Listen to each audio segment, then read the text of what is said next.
Hi everyone, it's Roger and Abe here from DizKingdom.com, and we're here with another episode of the Diz Kingdom podcast. So Abe, at San Diego Comic-Con, they announced that they're going to be bringing out a Star Wars Han Solo anthology movie. What was your gut reaction the first time you heard this?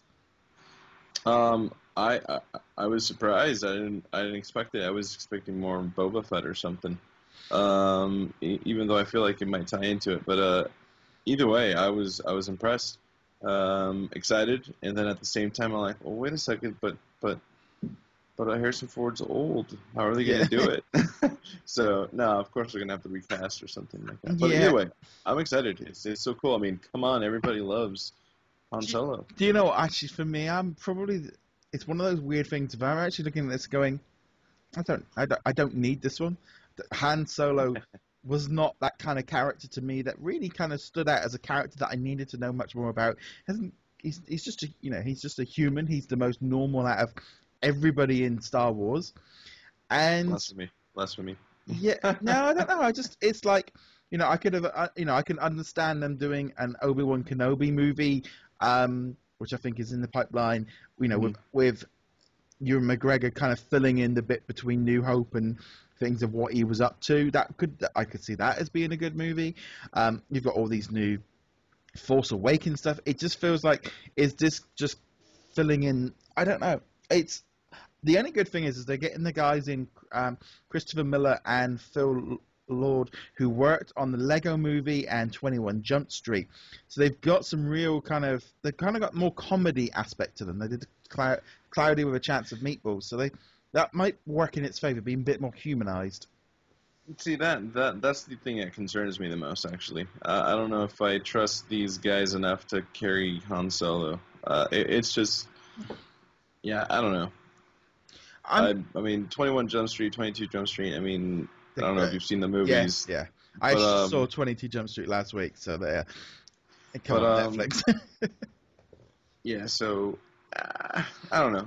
Still, it's a Han Solo movie. Hopefully it gets done correctly. I'm sure Lucasfilm will be watching closely, so I'm sure they want to make sure that their characters are taken care of. So. Yeah, I mean, they said that this is the first film we worked on that seems like a good idea to begin with. We promise to take risks to give the audience a fresh experience and pledge ourselves to finding faithful stewards of these characters who mean so much to us. This is a dream come true for us, and not the kind of dream where you're late for work and all your clothes are made of pudding, but the kind of dream where you get to make a film with some of the greatest characters ever, and a film franchise you've loved since you can remember having dreams, said Miller and Lord. The screenplay is by Lawrence Kasdan and John Kasdan, and the story focuses on a young Han Solo how he became a smuggler, a thief, and a scoundrel. So they're probably going to go way back to when he was sort of a teenage 20-something.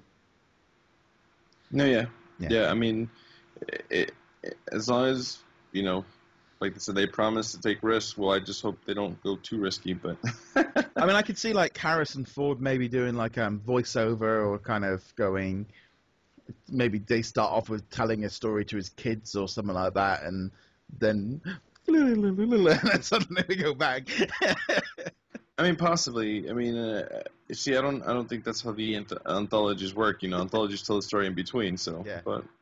But that would be interesting to see. Here, kids, let me show you what happened. Yeah, a nice nod back to the 90s Wayne World. Yeah, exactly. But God, party time. It's going to be interesting. I think it's, for me, I'm looking maybe more that I'd like to go forward with new characters, The Force Awakens, Star Wars Rebels, the anthology, Rogue One, etc., rather than filling in back information on characters we didn't really need. I don't feel like I don't want a prequel movie for every single character from the main classic trilogy. I want to go forward with new stuff. Yeah, new stuff, but as far as which characters to do anthologies for, yeah, I agree. I was kind of surprised with the Han Solo. I mean, I would rather see, the story of Yoda told. I mean, obviously he's this old Jedi Master. I mean, how did he become one? That would have been cool, but But anyways, that's just my wishful thinking. I mean, the only other thing, and this is where I'm starting to get a little bit worried, is like, if they've got all these like Boba Fett, Obi-Wan Kenobi, Yoda, Rogue One, episodes 7, 8, and 9, you know, are they just going to overcook the Star Wars franchise with too many movies too quickly? You know, do we really, you know, having a new Star Wars movie every year for the next 10 years, is it going to overcook it? Are we going to end up with like the Marvel situation where there's too many and people start kind of fittering off a little bit, or do you think there's enough leg in it? Well, I haven't seen anybody fittering off of the Marvel ones yet, so No. it just depends. I mean, if you know, honestly, it all rides on how good these movies are. Yeah. If the first one is good, people are going to watch the next one. If the second one's good, they'll watch the next one. But yeah, overall, I mean, it just depends on people doing justice to the stories. They don't want to go the route of George Lucas and kind of tell a story like the prequels where not everybody was too happy. So Yeah. you want to make sure, because Star Wars fans, you got to please them. So be careful. Yeah, I mean, I think in general, I think you're going to see a lot more. I mean, looking at that new trailer that was that met behind the scenes at San Diego Comic-Con, where they were showing how they make it, the new Force Awakens one, a lot more hands-on. There's less green screen. There's a lot more physical product, because they don't want. I think they found that the original prequels were too green screen, too animated. Mm-hmm. So I'm guessing that all of the new movies are going to slightly be a bit more hands-on, and they can use props from each to, you know, they can use the physical stuff. If they're planning on making 6, 7 movies, you know, when they're building this stuff, they can keep reusing certain sets and parts, etc. Yeah, absolutely, absolutely. I mean, if they follow the footsteps of J.J. Abrams and just make sure they use practical effects, then absolutely. But I mean, even just down to that sort of that. Did you see the behind-the-scenes trailer that they sort of showed off? Yeah, the reel, basically. Yeah, I mean, it was a very kind of, I think it was a very well-done sort of trailer, because it didn't really show very much behind the scenes. All you kept seeing was the clapper coming in. Yeah. It was like, here's a scene, and here's a clapper, just to, you know, and yeah, it's just looking very, very exciting, and I know the Star Wars fans are super excited for it. I can't wait to see it. I'm just, you know, all these trailers are just making me want to see something. I'm really looking forward to seeing something brand new. Yeah, I agree. And since they're not sticking to the whole extended universe, you know, whole old stories, you really don't know what to expect. So it's going to be exciting. I can't wait. It's definitely going to be one of the most popular movies this year, I think. Yeah, and I think as we get closer to that launch, we're just going to, you know, Star Wars is just going to get bigger and bigger as we get closer to Force Awakens.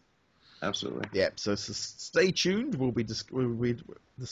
I think as well as with things like Star Wars, it kind of comes in dribs and drabs, where suddenly you get a load of information and then there's not a lot. So no, it should be pretty cool.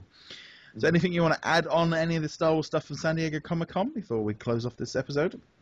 Aside from that, they did have an awesome concert for all the fans afterwards. Oh yes, I completely forgot about that one. Yeah, unfortunately I didn't get to go to it, but I did see stuff online and stories. And apparently, with that concert alone, people were saying that Star Wars won Comic-Con. It was that amazing. Well, also because it was completely unannounced, wasn't it? You just had everybody in the theater for that just trailer, out of the blue, and then so everyone go outside and watch the fireworks kind of thing, and yeah, you guys want to go see a concert? Sure, boom, just out of the blue. But yeah, it was definitely there to take. Absolutely. And that might be why, you know, like Marvel Studios weren't there. You know, I mean, it was pretty much Star Wars and DC pretty much sort of dominated the movie stuff coming out of San Diego Comic-Con. Yeah, people were saying that Marvel didn't show because they were afraid because of DC, but that's not true. They basically have announced everything they need to announce, but Star Wars is basically the big one this year, so of course they needed Star Wars to be there. Yeah, no, it made sense to do that. But yeah, no, loads of sort of Star Wars stuff, loads of collectibles and stuff on there as well.